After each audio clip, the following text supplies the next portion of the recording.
Bismillahirrahmanirrahim. Assalamualaikum warahmatullahi wabarakatuh.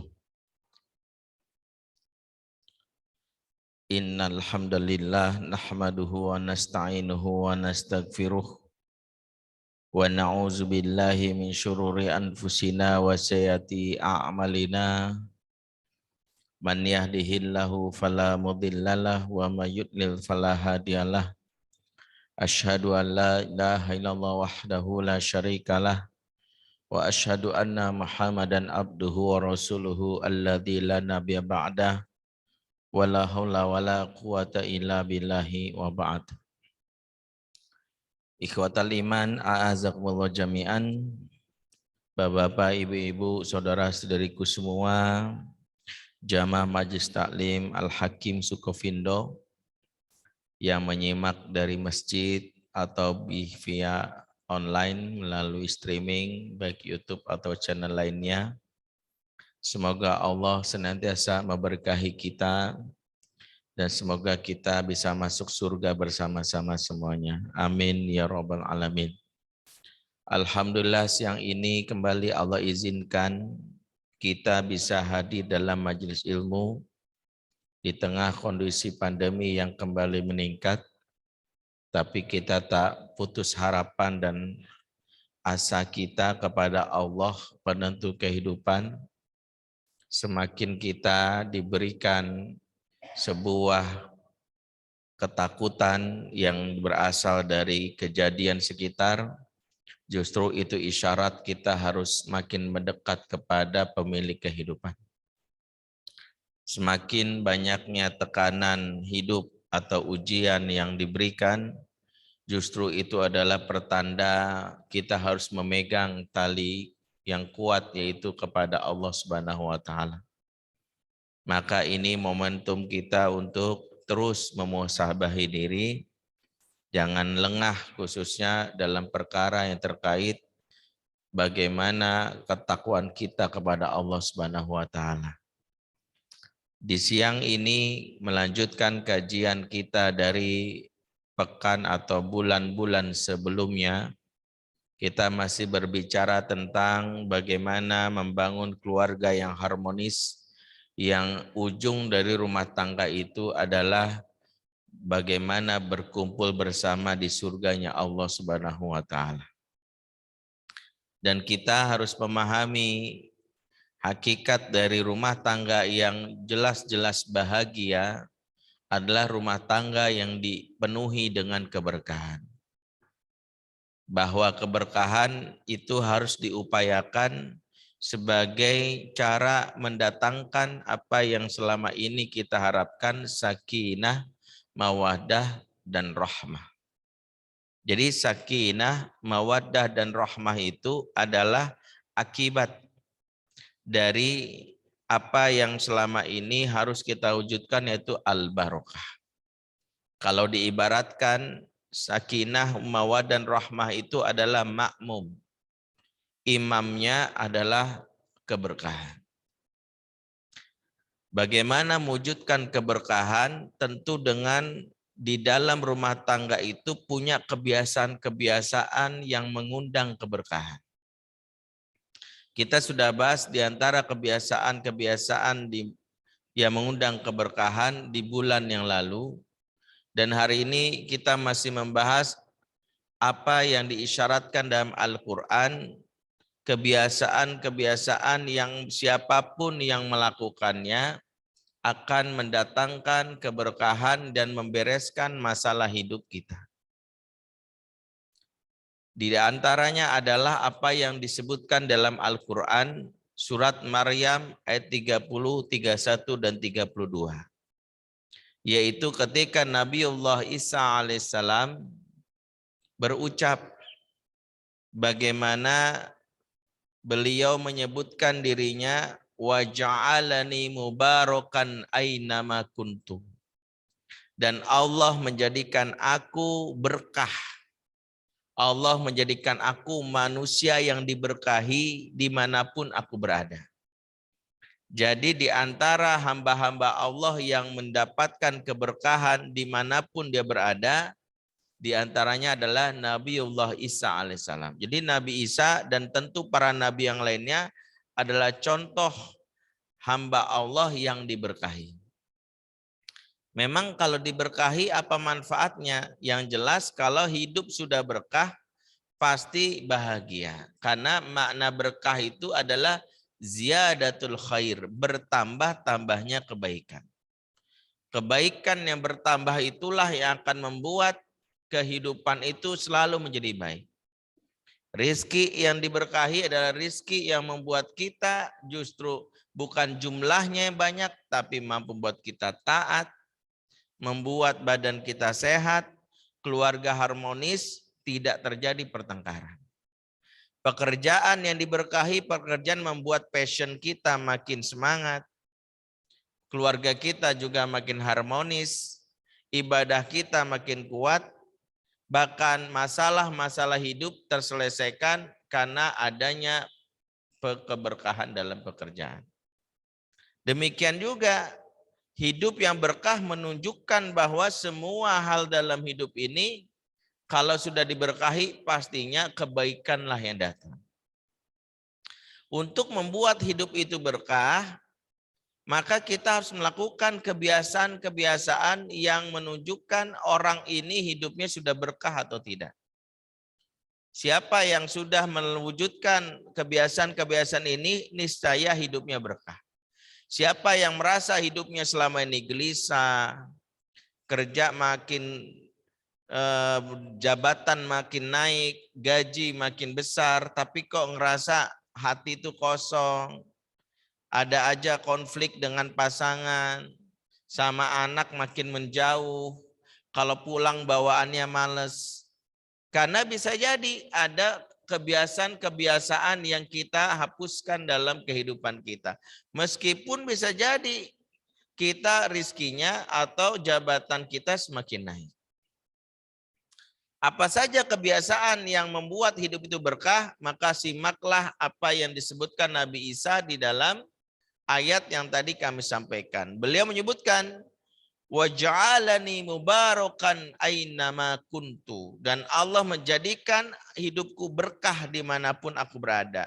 Apa yang membuat Nabi Isa mendapatkan keberkahan? Beliau berucap wa ausani bis solati waz zakati ma dumtu hayya. Allah mewasiatkan aku untuk sholat dan zakat di sepanjang hidupku. Yang pertama harus kita cek bahwa hidup yang berkah, rumah tangga yang berkah, keluarga yang berkah identik dengan sholat yang sungguh-sungguh ditegakkan.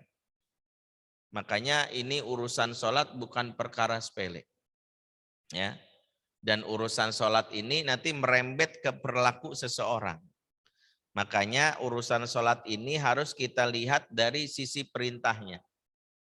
Perintah Allah terhadap hambanya, khusus sholat itu berkaitan bukan sekedar melaksanakan. Jadi maaf ya, bukan Allah nggak bilang gini, kerjakan sholat. Tidak. Kalau kita mungkin ngomong mana, nak kerjakan sholat. Kenapa ya, saya udah ngerjakan sholat tapi kok rezeki saya seret, hidup saya gelisah. Karena perintah Allah tentang sholat bukan kerjakan, tapi aqimis sholat, tegakkan sholat. Jadi yang diwasiatkan kepada para hamba-hamba yang diberkahi adalah aqimis sholat, tegakkan sholat. Sholat yang muqimah inilah pintu pertama datangnya keberkahan. Sholat yang muqimah ini akan membentuk hidup yang diberkahi. Kenapa? Karena sholat itu bukan hanya tiang agama, tiangnya rumah tangga, tiangnya keluarga. Makanya hampir sebagian besar kasus-kasus dalam keluarga itu cekcok, ribut, bertengkar.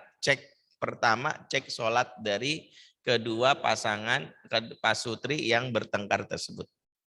Biasanya ini ada urusannya dengan sholat yang berantakan. Saya pernah cerita ya di sini, ya mungkin sebagian Anda pendengar, bahkan salah satu selebgram ada yang datang ke saya. Dia sudah datang ke psikolog berkali-kali, sampai 19 kali, tapi kok sama istrinya itu ribut mulu. Kelihatannya di sosial media mesra, kompak, harmonis, ya. Yaitu bagian dari pencitraannya lah katanya. Tapi sebenarnya udah resah banget. Dia udah datang ke psikolog, belajar komunikasi yang baik sama istri. Tapi kenapa ya? Ribut aja. Kalau mau cerai, ada beban psikologis kata dia. Selain ke anak juga pertanggungjawaban ke publik. Bingung, nggak bisa bohong, tapi mau bertahan jiwanya gelisah. Sampai akhirnya dia bilang, gimana saran Ustadz? Saya kebayang nih orang udah ke psikolog berarti kan secara teknis udah belajar cara mengelola keluarga. Cara ngomong sama istri udah tahu dia. Cara bagaimana misalnya memahami psikologi pasangan pastinya udah ngerti. Mengelola emosi udah ngerti juga. Berarti ini masalahnya ini bukan masalah di teknis. Maka saya bilang satu pertanyaan saya ke dia. Setelah subuhnya jam berapa Mas? Saya nanya cukup sholat subuhnya jam berapa? Terus dia bukannya jawab malah bilang, jadi gini Ustadz, saya kan syuting itu kadang sampai jam 2, sampai jam 3 dini hari. Ya, saya sih nggak nanya syutingnya. Sholat subuhnya jam berapa? Ya saya kadang kalau udah soal syuting itu Ustadz tidur bablas. Berarti nggak usah subuh. Ya sholat juga sih Ustadz. Ya jam berapa? Saya kejar terus jam berapa? Dia bilang ya jam 7 Ustadz. Saya bilang tuh bukan salat subuh Mas, tuh salat duha pakai kunut. Dia diem. Emang ngaruh ya? Ya itu buktinya sih. Ternyata banyak di antara kaum muslimin meremehkan perkara yang justru itulah awal dari kehancuran. Datang kemanapun ke psikolog, datang kemanapun ke orang-orang yang jago mengakurkan hubungan, tapi kalau sholat berantakan awal dari musibah. Awal dari musibah. Maka nasihat pertama yang Allah berikan kepada Nabi Isa, dan itu tentu juga kepada Nabi yang lainnya, wa ausani bis sholah, dan Allah wasiatkan aku untuk sholat. Dan sholat dalam Islam bukan sekedar mengerjakan, tapi aqimis sholah. Maka doanya dari Nabi Ibrahim, Rabbi ja'alni muqimas sholah. Ya Allah jadikanlah aku muqimas sholat, orang yang menegakkan sholat. Makanya urusan sholat ini dianggap remeh tapi mempengaruhi. Sebab apa? Di antara penyebab kita itu mudah marah, mudah berantem. Di antaranya satu, adanya nafsu dalam diri yang disebut fakhsya wal mungkar. Jadi kata Imam Mujahid, fakhsya itu adalah kejahatan batin. Orang yang punya amarah dendam itu disebut fakhsya. Mungkar kata Imam Mujahid, murid Ibnu Abbas, adalah kejahatan fisik. Tangan suka nyubit, suka gampar. Terapi atas orang yang emosi yang membuat pasangan gak nyaman, anak kabur dari dia, aqimis sholah. Inna sholata tanha anil fakhsyai wal mungkar. Tegakkan sholat. Makanya kalau sholat kita belang bentong, ya istilahnya subuhnya kesiangan, sholatnya buru-buru, pas injury time, malas berjamaah di masjid. Ini awal dari musibah. Jadi waktu saya diskusi dengan beberapa hakim pengadilan agama yang mereka religius, mereka juga mengaminkan, wah benar tuh Ustadz. Saya itu berapa kali menghadapi sidang perceraian, setelah mereka cerita tentang aib pasangan masing-masing, saya nanya satu doang, sholatnya gimana? Bener, rata-rata tuh yang rumah tangga udah ributnya udah lama, udah berantem, sholatnya itu. Jadi jangan bicara dulu teknisnya, saya nggak ngerti nih kalau perempuan komunikasinya gimana, saya harus belajar lagi sama psikolog. Nanti Sebab di antara perkara yang membuat kita mudah emosi adalah kenapa? Karena jebolnya pintu kesabaran kita menghadapi pasangan, menghadapi anak. Ada seorang ibu nanya, Ustadz gimana ya supaya saya tuh kalau udah kesel sama anak, saya baunya mau nyubit aja. Marah saya caci maki aja. Susah banget ya sabar gitu ya. Bagaimana Ustadz biar sabar? Perkara masalah sabar ini sebenarnya sudah diisyaratkan dalam Al-Quran. Sabar itu kan perisai, benteng.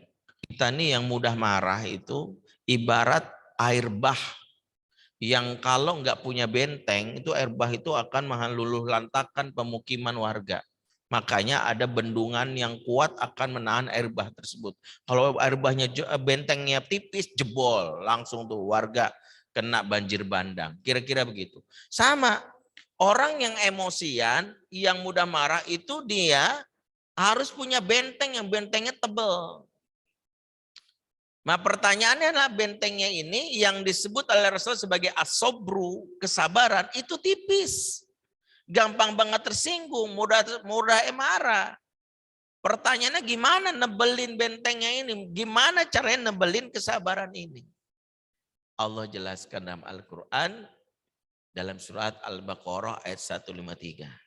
Ini resep bagi kita yang mudah marah, yang ingin melatih kesabaran. Kata Allah, ya ayyuhalladzina amanu sta'inu bis-sabri was-shalah innallaha ma'as sabirin. Hai orang-orang beriman, minta tolonglah kepada Allah dengan sabar dan sholat. Sesungguhnya Allah bersama orang-orang yang sabar. Perhatikan, sabar dan sholat dalam ayat ini digandeng. Satu paket. Apa kata para ulama ketika mentadaburi ayat ini? Di dalam ayat ini sabar dan sholat itu digandeng karena kualitas kesabaran kita tergantung kualitas sholat kita. Saya dulu nggak memahami maksudnya sampai saya akhirnya banyak menemukan kasus. Maksudnya apa? Mohon maaf, siapa yang kalau lagi capek, lelah, kemudian sholat di rumah, buru-buru, Allah Akbar.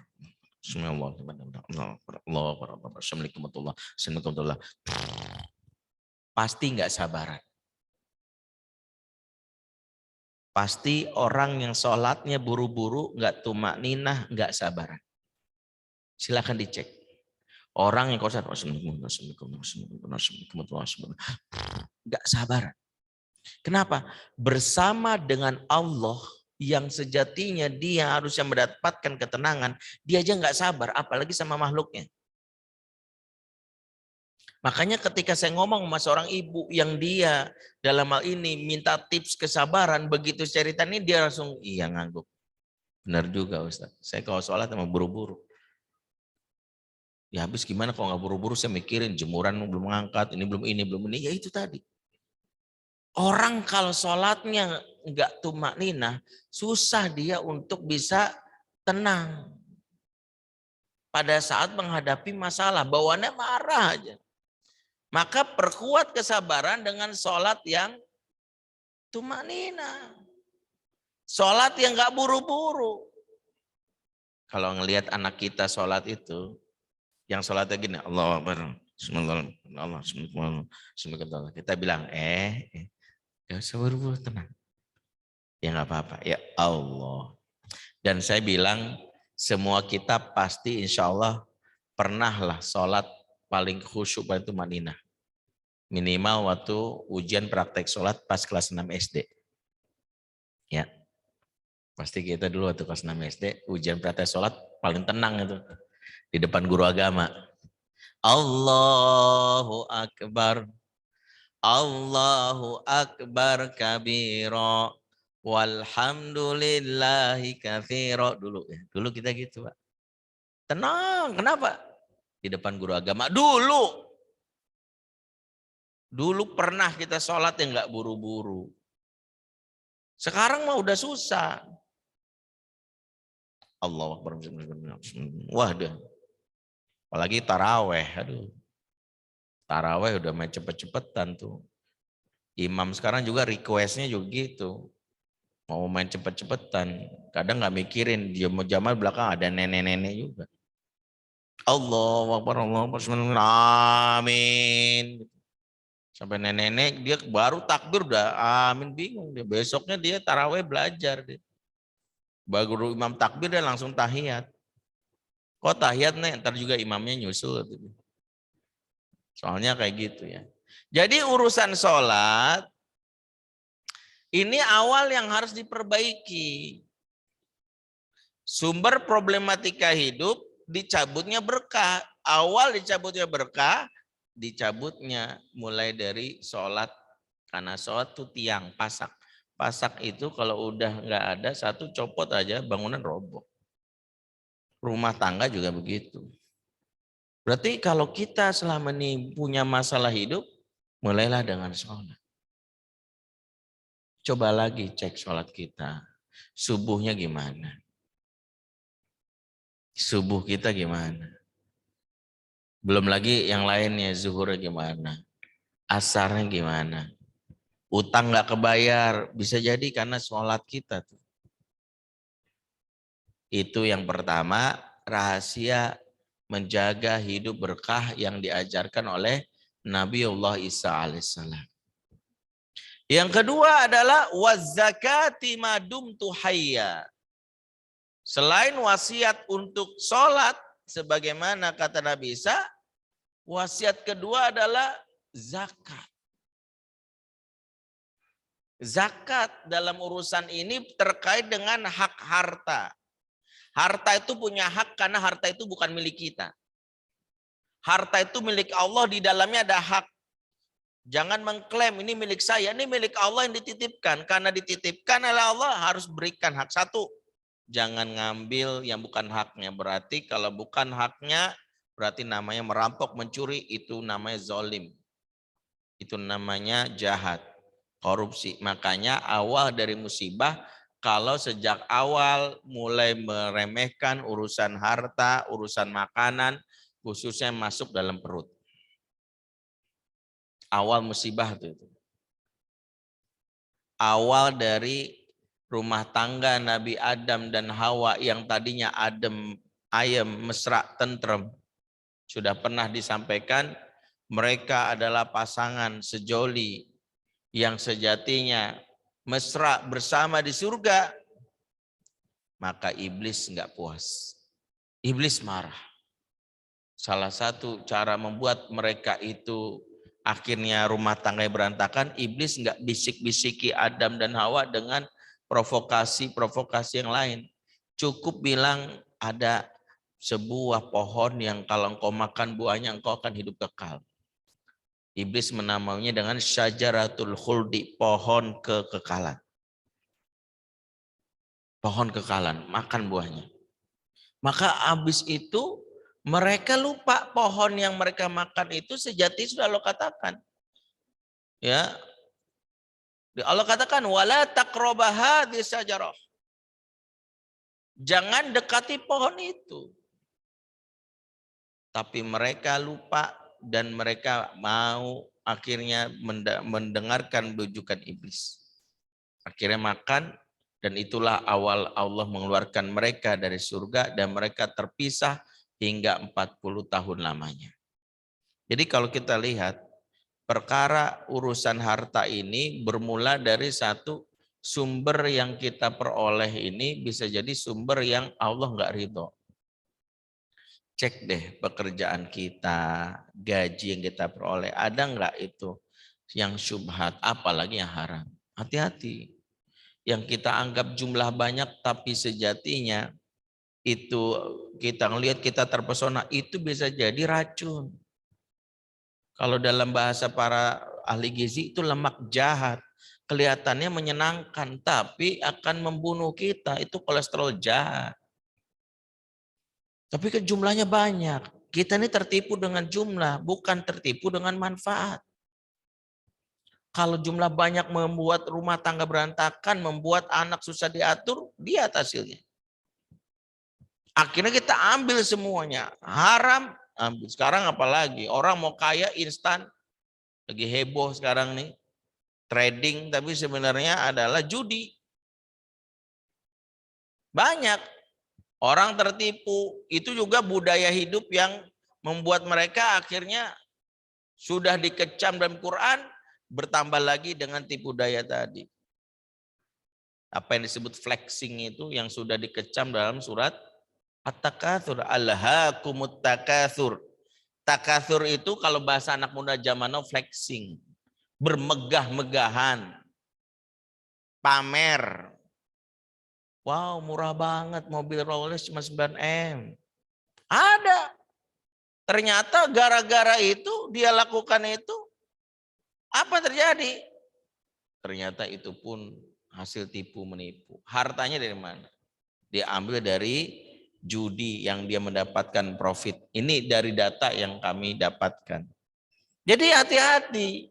Uang yang banyak yang kita anggap itu nanti sebagai pembuka pintu rezeki tapi sumbernya haram, mungkin hari ini nggak kelihatan. Enggak kok, alhamdulillah keluarga saya mesra, lihat aja. Pasti nanti masalah itu nanti tubi-tubi. Ingat, Allah menghancurkan seorang hamba tidak dengan langsung dengan cara diberikan kesulitan. Ingat rumusnya. Ada cara Allah untuk menghancurkan hamba itu bahkan dibukakan pintu kesenangan tapi tunggu waktunya. Apa yang disebut oleh Allah dengan istidraj itu kan sudah diceritakan dalam Al-Quran. Falamma nasu ma dzukiru bih fatahna alaihim abwaba kulli syai'. Tatkala mereka melupakan peringatan dari Allah, kami bukakan pintu kesenangan untuknya. Ya. Hatta idza farihu bima utu, sampai di puncak kesenangannya, akhadnahum baghtatan fa idza mublisun, kami timpakan musibah mendadak. Langsung dia dibikin aibnya dibuka, bisnisnya bangkrut, langsung dijemput KPK, dia pun stres, mublisun.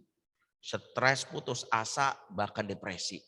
Cara Allah untuk memberitahu, jangan bangga dengan kesenangan yang bermula dari sesuatu yang haram, terutama urusan harta. Anak saya kenapa ya susah banget diatur Ustadz? Periksa sumber harta. Karena kata zakat dalam ayat yang tadi bacakan itu berkaitan dengan tazkiyah, kebersihan, zakat, bersih, suci. Jadi bersihkan itu sumbernya. Bersihkan. Jadi kalau kita mencari harta, jangan terpengaruh dengan jumlah. Saya pernah cerita juga, nggak tahu di sini ada seorang supir Gojek. Waktu saya dulu ngisi kajian malam-malam sebuah BUMN di Kemayoran. Dia nawarin ya malam-malam itu ya ramah sekali ya. Padahal saya lagi capek itu, dia nawarin, malam Pak mau pakai helm atau enggak pakai, dulu belum pandemi ya, mau pakai masker enggak usah. Sepanjang jalan nih ojeknya ramah banget, walaupun saya capek, padahal saya udah kesal juga nanya-nanya mulu nih. Bapak kerja di sini Pak? Saya jawab singkat supaya dia tahu saya lagi capek. Enggak. Kerja di mana Pak? Saya bilang di mana-mana. Oh Bapak kerja di mana-mana ya, berarti Bapak gajinya banyak juga ya. Nah, kerjanya apa Pak? Ngajar. Oh Bapak ngajar. Ngajar apa Pak? Ngaji. Oh Bapak Ustadz. Ya Allah, alhamdulillah saya berteman sama Ustadz ya. Kok begitu saya boleh nanya enggak? Saya bilang dari tadi kan situ udah nanya. Nanya lagi. Ya ini tanggung Pak Ustadz. Saya tanya, ya udah apa? Ini Pak Ustadz, saya kan supir Gojek nih dapat tawaran dari temen nih, aplikasi diinstal di handphone saya. Konon aplikasi ini kalau diinstal cuma bayar 100.000, bisa memblok semua orderan dari GoFood supaya larinya ke kita yang masang aplikasi ini. Ntar kita tinggal atur nih. Nanti kita bisa dapat bonus tinggi nih. Wah ini bagus nih bintang ini, bintang. Wah ini deket nih, jaraknya bagus. Jadi kita ngatur tuh. Jadi yang lain tuh nggak dapat gitu katanya dulu. Saya nggak tahu sekarang sistemnya gimana. Nah, cuman bayar 100.000 doang Pak Ustadz. Kata temennya aplikasinya dibuat oleh anak bangsa gitu. Terus saya bilang, oh hukumnya gimana Pak Ustadz? Saya bilang boleh aja. Tapi tanggung resikonya. Resikonya apa Pak Ustadz? Resikonya istri suka ngelawan, anak susah diatur. Tiba-tiba dia berhenti, pantesan gitu dia. Wah ini mah bener-bener nih gitu dia. Saya tanya kenapa Pak? Wah saya ini kalau sama istri udah lama nih kalau ribut. Tapi nih mama anak nih. Anak saya itu kan di pesantren. Udah ada kali apa kelas 1 gini-gini alhamdulillah. 2 minggu yang lalu nelpon. Gak ada angin, gak ada hujan. Tiba-tiba nelpon. Saya kayak kaget gitu sama omongannya. Emang dia ngomong apa? Dia bilang gini, Pak, lain kali kau ngirim uang bulanan yang halal-halal aja ya, jangan yang haram-haram. Lah emang kenapa kata bapaknya? Soalnya udah 2 minggu hafalanku nggak nambah-nambah. Kata ustadku kalau hafalan nggak nambah-nambah periksa. Jangan-jangan ada sumber haram dalam tubuh. Lah kan yang ngasih saya uang bulanan kan bapak. Berarti bapak nih ngasihnya nggak bener gitu. Kata si bapak, bener juga nih. Jadi mikir saya gitu. Jadi hati-hati. Jadi kalau kita sehebat apapun Anda pesantren, perasaan saya masukkan pesantren biar benar kok kenapa jadi ngaco ya. Makanya saya ingat ketika saya ke Subang Pak ya, saya ketemu, nah ini pelajaran penting ya. Saya ketemu seorang ustadz muda gitu di bawah saya umurnya. Terus dia itu saya tanya, pesantren ini biaya masuknya berapa? Disebutlah angka. Biayanya untuk apa itu? Persatu, saya minta seluruh wali santri wakaf gedung. Jadi kalau suatu saat gedung udah kebeli, ini milik umat, bukan milik saya atau yayasan. Yang kedua, uang itu dipakai buat perbaikan jalan akses setiap tahunnya supaya warga sekitar yang kampung sini karena banyak mobil dari orang tua santri yang dari Jakarta nggak merusak jalan. Jadi ini tanggung jawab warga. Jadi biaya itu cukup untuk itu doang, untuk gedung sama jalan. Terus saya nanya lah, anak-anak di sini makannya dari mana? Ya dari saya. Kok kenapa nggak orang tua? Maksudnya biaya yang dikeluarkan itu kok kenapa bukan buat biaya makan anak? Kata ustadznya, kan saya nggak tahu ustadz orang tua dari santri ini nih hartanya dari mana. Saya nggak tahu mereka itu hartanya halal apa enggak. Daripada nanti di pesantren jadi biang kerok, mendingan saya bilang sama para santri, orang tua santri, semua santri di sini sumber makannya dari saya. Bapak Ibu bayarnya cukup bayar gedung sama bayar jalanan aja yang dilewati warga. Anak santri sini makan dari saya. Alhamdulillah pesantren ini Ustaz tuh ada kebunnya, ada kebun singkong, ada kebun jagung, itu ada ternak ikan, apa ayam ya udah makannya di situ aja. Jadi jelas sumbernya dari saya supaya semuanya sama.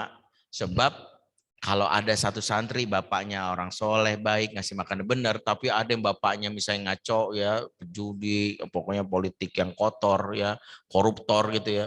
Tiba-tiba ngasih makan anak di sini itu bercampur sama santri yang lain jadi biang kerok itu.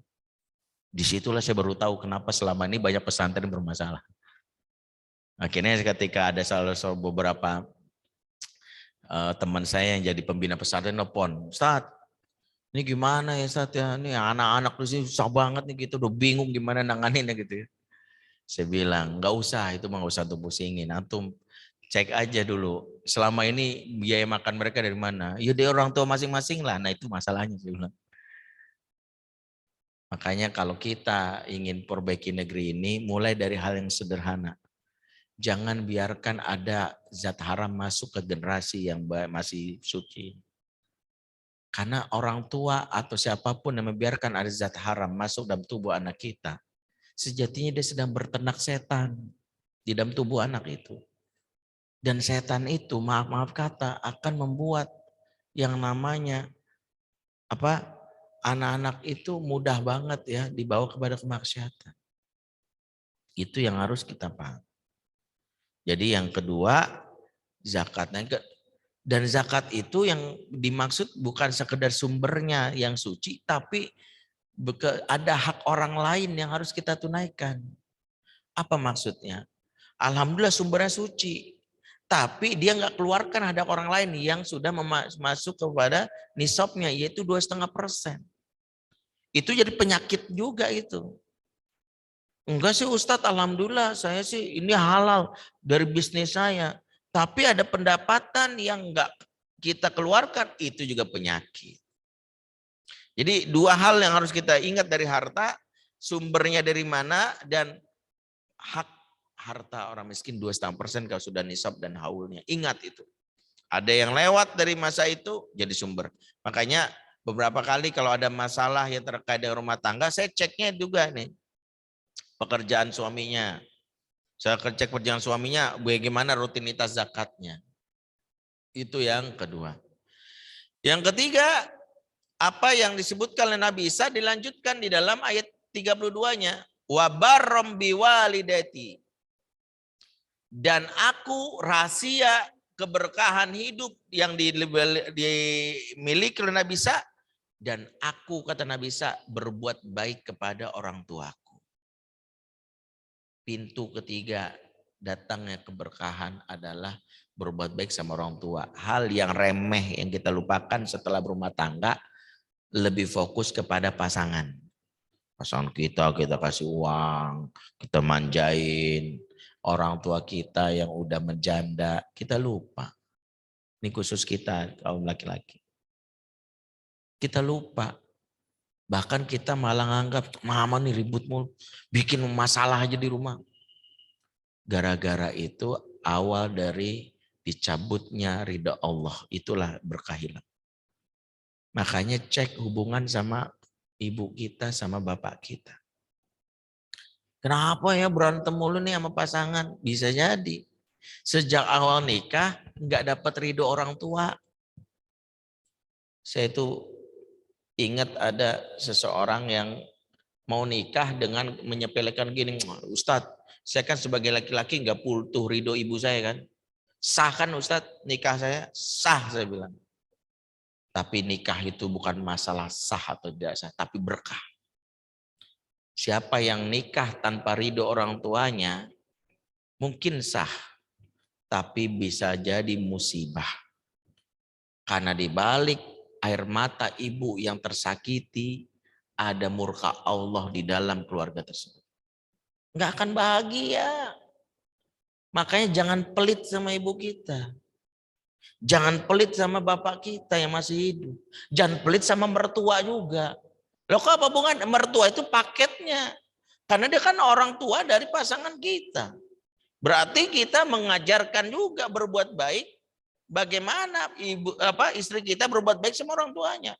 Pelitnya kita terhadap mertua dan orang tua, itulah awal masalah dalam rumah tangga. Silakan cek. Makanya cek yang selama ini disepelekan itu adalah berkaitan dengan pintu-pintu keberkahan. Nggak akan pernah rugi, nggak akan pernah habis harta kita hanya karena berbuat baik sama orang tua.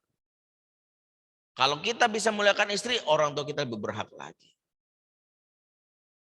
Makanya rahasia yang disebutkan oleh Nabi Isa ini adalah pegangan, kunci yang harus kita perhatikan.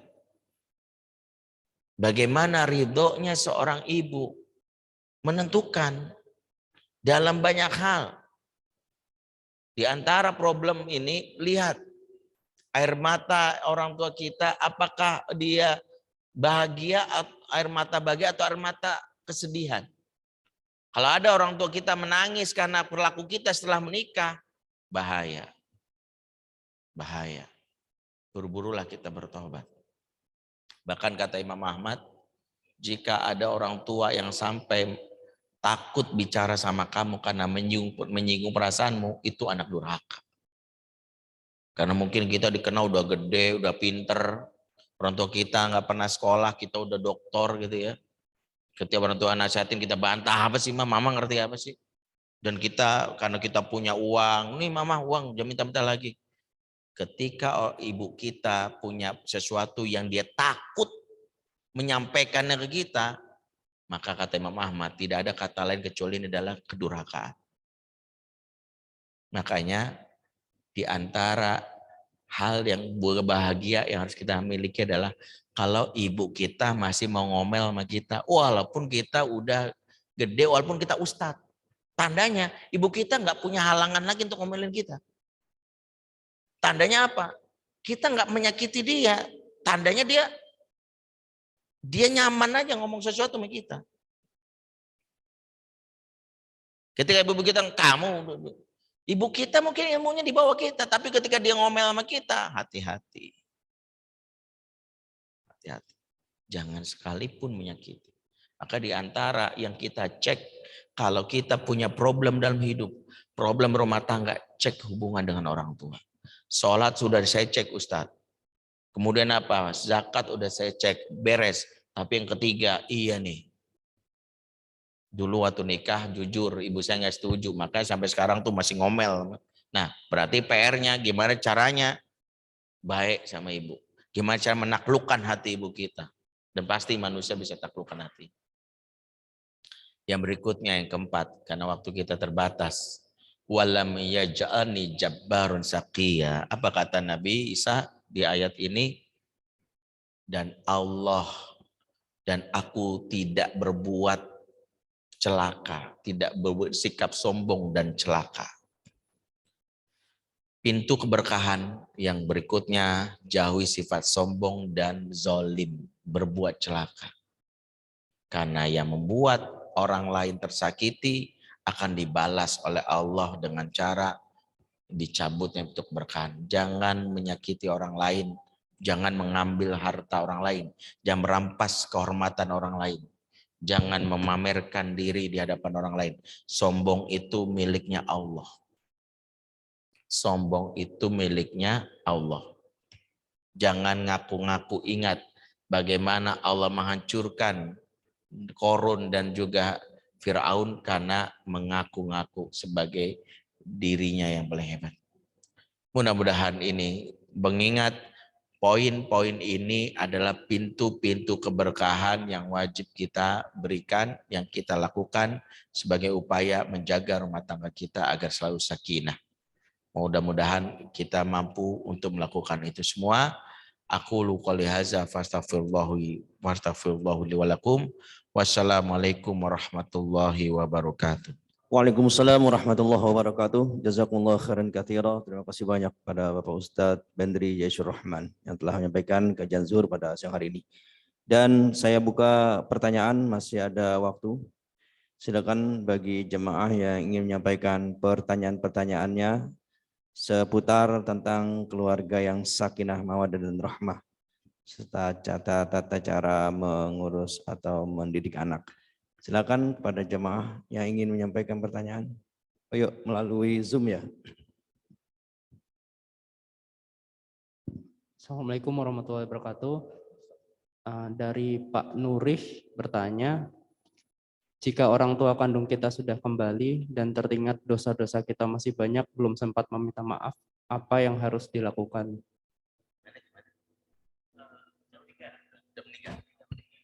Baik. Hak orang tua yang sudah meninggal ada 5 dan itu cara kita berbuat baik pasca tiada.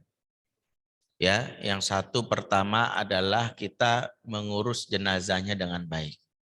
Kalau kita lupa karena apa, yang jelas berdoa minta ampun kepadanya. Terus doakan. Robbi firli wali walidayya warhamhuma kama rabbayani shogiro. Itu yang pertama yang harus dilakukan. Yang kedua adalah kita membayar hutangnya. Makanya jangan meremehkan, mengecek selagi dia hidup ada nggak hutang yang dilakukan kepada orang lain. Yang ketiga adalah menjalankan wasiatnya yang bisa jadi tersampaikan lewat orang lain selagi wasiat itu tidak bertentangan dengan syariat. Jadi kalau dia pernah wasiatnya misalnya, mama pengen banget kalau ada rezeki itu, pengen banget rasanya itu bangun musola gitu. Atau misalnya bikin rumah tahfiz. Kita ada rezekinya, bangun.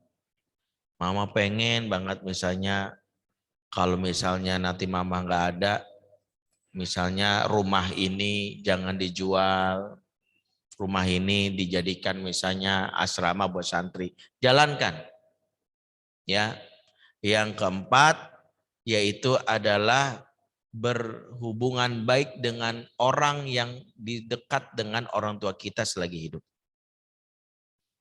Mamah kita yang sudah meninggal, bapak kita sudah meninggal, punya teman akrab, kita tahu banget, maka kita berbuat baik kepada orang tersebut. Seperti yang Rasul lakukan bahkan kepada teman-temannya Khadijah, bahkan dikirimin hadiah. Bisa kita tahu nih om ini selagi hidup dekat banget sama bapak kita kirimin aja uang. Atau kita kirimin, itu membantu kebaikan bagi orang tua kita. Dan yang kelima, melakukan amal yang diniatkan untuk orang tua kita. Umroh bisa, kurban bisa, bahkan sedekah pun bisa.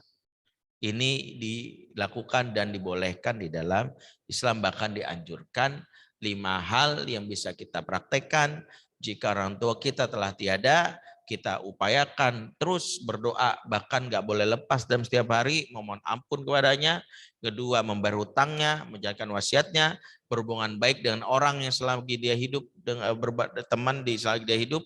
Bahkan maaf kalau misalnya paman, ibu, bapak kita punya adik dan itu adalah adik kesayangannya, ya, maka kita kok bisa menafkahi adik bapak kita tuh, misalnya seorang janda, bibi kita nafkahi terus. Kalau ditanya, kamu kok baik banget sih sama bibi sama tante? Ya bibi kan kesayangannya papa di hidup. Ini cara aku membuat papa bahagia di akhir. Seperti itu. Ya, barulah yang kelima, beramal untuk orang tua kita. Wallahu a'lam bishawab. Ya, ada lagi yang mau bertanya? Di Zoom ada? Sudah cukup. Cukup Pak Ustadz. Tak ditutup dengan doa Pak Ustadz. Baik Bapak Ibu semua melakukan Allah, baik yang secara langsung, ya. Ada lagi? Oke. Lagi ya, maaf. Ya terakhir Silakan. ya. Terakhir. Atas nama Ningrum Saroman menanyakan, Assalamualaikum Pak Ustadz, saya dan suami pernah pinjam uang di bank, apakah berdosa? Ya, minjam uang di bank, kalau bank itu yang terkait dengan hukum riba itu difatwakan sudah jelas haram oleh para ulama. Dan itu kita ambil saja pendapat, dan ini pendapat yang kuat. Kalau dalam hal ini minjemnya itu dalam hal ini kita niatkan karena kita nggak tahu dan sekarang sudah dalam kondisi sudah kena dan segera lunasi, minta ampun sama Allah, segera fokus untuk melunasinya. Kalau perlu kita jangan nunda-nunda, ada uang segera lunasi, nggak nunggu nanti 15 tahun kan masa waktunya, sementara baru 5 tahun, lunasi aja, niatkan. Kecuali kalau bank syariah. Kalau bank syariah tentu beda sistemnya dan sudah ada fatwanya. Tapi kalau dari bank yang lain konvensional, maka kita harus hati-hati dan itu kita upayakan bersih sebersih-bersihnya karena kita nggak tahu, segera lunasi. Kalau kita belum mampu, minta sama Allah sambil beristighfar. Fokus melunasi hutang tersebut dan upayakan ini bagi yang sudah mendapatkan yang namanya utang di bank konvensional, jangan nunggak, karena nunggak membuka kesempatan datang riba, karena tadi bunganya itu bertambah dari mana? Tunggakannya. Karena itu bagi yang sudah benar-benar sudah, pastikan di awal itu adalah bayar supaya jangan sampai telat. Kok telat kena itu. Disitulah dosanya. Wallahu a'lam bishawab. Mudah-mudahan bermanfaat. Aku lu qouli hadza fa astaghfiru wa lakum subhanakallahumma bihamdik asyhadu an la ilaha illa anta astaghfiruka wa atubu ilaik. Bila taufik wal hidayah. Wassalamualaikum warahmatullahi wabarakatuh. Warahmatullahi wabarakatuh. Jemaah sekalian, demikianlah pembahasan atau acara kajian zuhur pada siang hari ini di hari Rabu. Memasuki